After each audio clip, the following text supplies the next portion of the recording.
La Boscana, de Joel Castañé, Belvis, Lleida. La Boscana, que atesora hermosos jardines, arboledas y hasta un idílico estanque, está considerado como uno de los restaurantes más románticos de España.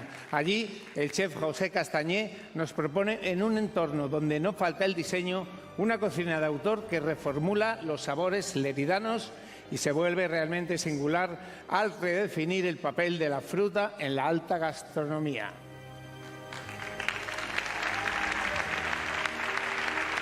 Enhorabuena, Joel. Dime qué se siente. ¿Cómo te lo esperabas? ¿No te lo esperabas? Bueno, muy nervioso, la verdad. No sabíamos nada hasta hoy.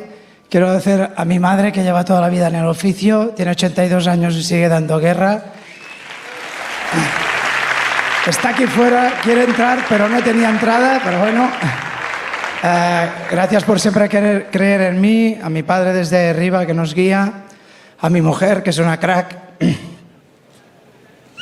Te quiero mucho, Angie. Agradezco a mi equipo que me hacen soñar al ver cómo sueñan ellos. Tengo 49 años, tenemos equipos con gente de 20 años que me hacen soñar muchísimo. Y a mi pueblo, Lleida, Belvis, Lleida, al Pla d'Urgell, que lo rural es maravilloso, y gracias de todo corazón. Gracias a ti, Joel. Felicidades.